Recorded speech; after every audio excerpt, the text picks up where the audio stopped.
नमस्कार, आदाब, सत श्री अकाल। मैं हूं अनुराग और आप सुन रहे हैं अनुराग की बात। अनुराग की बात में आज हम बात करेंगे एक किताब की रिव्यू की।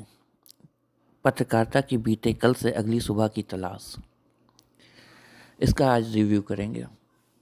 आज के दौर में जब भी हम पत्रकारिता की बात करते हैं तो अब भी 70 और 80 के दशक की पत्रकारिता को या फिर उससे पहले के दौर को ही सबसे ज़्यादा स्वर्णिम दौर के तौर पर देखा जाता है।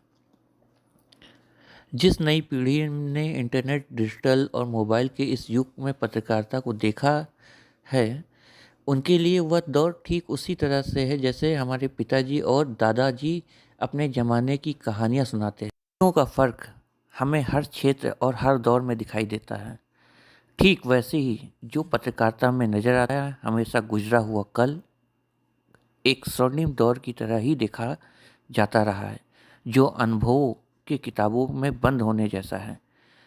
पत्रकारिता के एक ऐसे ही कुछ स्वर्णिम दिनों के पन्ने पलटती है वरिष्ठ पत्रकार श्री चंद के संपादन में छपी किताब पत्रकारिता बीते कल से अगली सुबह तक। मूल रूप से उस दौर के एक वरिष्ठ पत्रकार, कवि, साहित्यकार वेद प्रकाश वाजपेयी की स्मृति में उनके साथियों के अनुभवों को समेटने वाला यह किताब दरअसल इस बहाने उस दौर से लेकर इस दौर की पत्रकारिता की पड़ताल भी करती है। इसमें तमाम पत्रकारों और मीडिया कर्मियों के अनुभवों की दास्तान है, जिन्हें राजेंद्र माथुर, सुरेंद्र प्रताप सिंह, धर्मवीर भारती, रघुवीर सहाय, खुशवंत सिंह, कुलदीप नैयर, एस निहाल सिंह, बीजी वर्गीज के अलावा उस दौर के अणुपुरी सरीखे संपादकों के साथ काम किया और पत्रकारिता के उच्च मानदंडों के साथ पूरी संपादकीय स्वायत्तता को महसूस किया। सियासत और पत्रकारिता के उसूलों वाले रिश्ते देखे और भाषा, साहित्य और खबरों की गुणवत्ता का मेल देखा। उत्तम सेन गुप्ता ने 70 और 80 के दशक में पत्रकारिता का जिक्र करते हुए कहते हैं कि वह संपादकों का युग था, पत्रिकाओं के विकास का युग था, राजनीतिक घटनाओं और हलचलों के दौर में भी एक संतुलित और निर्भीक पत्रकारिता का युग था। एक से लेकर आज तक जिस तरह मीडिया में बदलाव आए हैं, तमाम तरह के दबाव बढ़े, मालिकों का नज़रिया बदला और इससे शुद्ध रूप से एक बिजनेस बना दिया गया। इस बारे में उत्तम जी ने विस्तार से अपने अनुभवों के आधार पर बताने की कोशिश की कि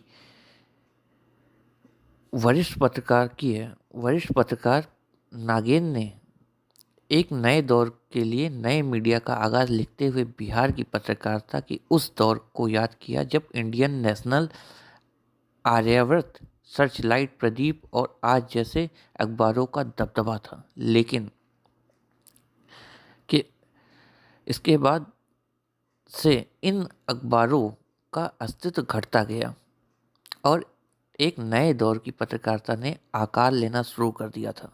खासकर इंदिरा गांधी की हत्या के बाद और राजनीति के बदलते मिजाज के उस दौर में पत्रकारिता में नए बदलाव होने शुरू हो गए थे।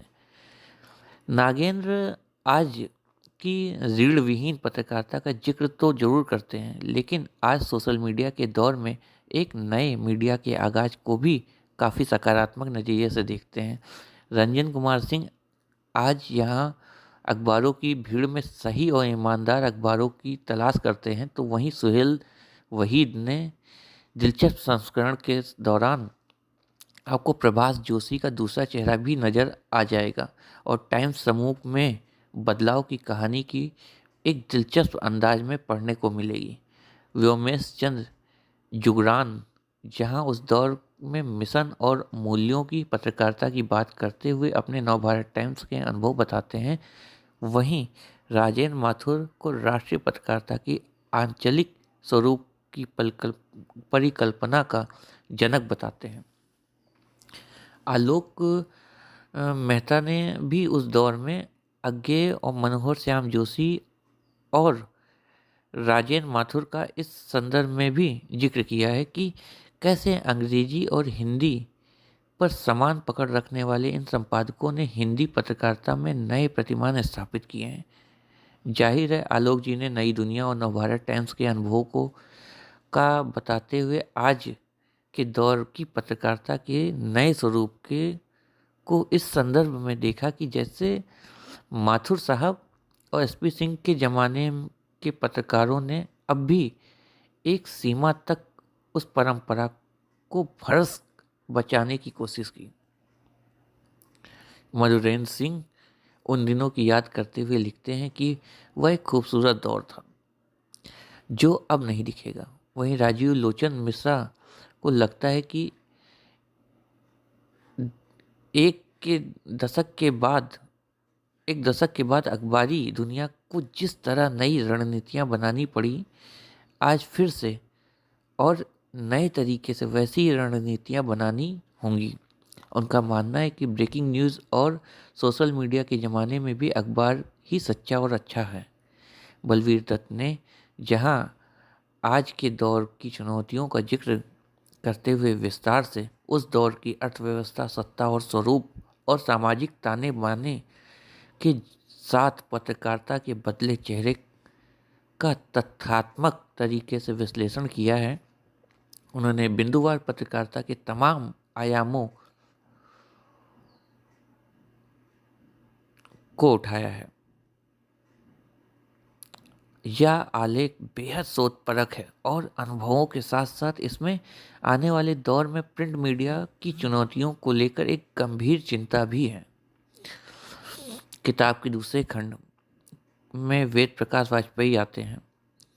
जिन पत्रकारों के ने उनके साथ काम किया है, कहीं ना कहीं वे वेद के अस्तित्व को जानते हैं, समझते हैं। उन्होंने अपने अपने तरीके से उन्हें याद किया है। जिस तरह भागलपुर दंगे के दौरान वेद प्रकाश वाजपेयी ने रिपोर्टिंग की, उसे आज भी याद किया जाता है। बेशक वेद पेशे से पत्रकार रहे हों, लेकिन उनके भीतर का लेखक, कवि और साहित्यकार उनके लेखन में झलकता था। साथ ही वह पूरी संवेदना भी जो एक जन सरोकार की पत्रकारिता मांग करती है। वेद प्रकाश दिलचस्प और पठनीय है। स्कूल के ज़माने से मयंक पत्रिका निकालने और बाद में के दिनों में नवभारत टाइम्स के साथ काम करने के उनके अनुभव के दौरान बहुत से ऐसे मोड़ आते हैं जहां से इस कवि पत्रकार का फक्कड़ और मानवीय चेहरा सामने आता है।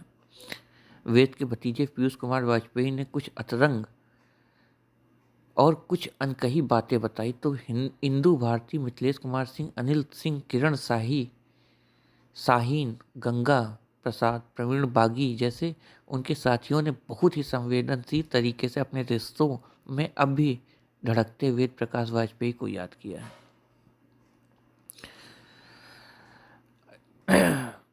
जाहिर है आज के दौर में जहां एक पत्रकार कब आया और कब गया किसी को परवाह तक नहीं होती, श्रीचंद जी और उनके साथियों की इस बेहद महत्वपूर्ण कोशिश ने एक जीवंत पत्रकार और साहित्यकार को इस किताब के जरिए फिर से जिंदा कर दिया। और सबसे बड़ी बात यह कि इस बहाने पत्रकारिता के उस दौर से लेकर आज के दौर पर एक सार्थक दस्तावेज भी सबके सामने है।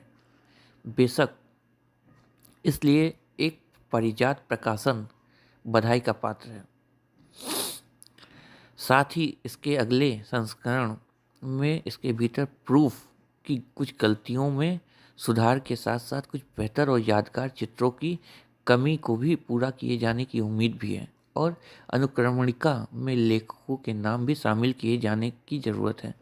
कवर पेज पर संकलनकर्ता और संपादक का नाम भी जाए तो बेहतर हो। देव प्रकाश चौधरी का रेखांकन और कवर पेज का काला पच आकर्षक है। तो ये तो रही बुक रिव्यू पत्रकारिता की बीते कल से अगली सुबह की तलाश का। कल फिर मिलते हैं किसी और नई कहानी के साथ, दिलचस्प किस्सों के साथ। तब तक के लिए नमस्कार।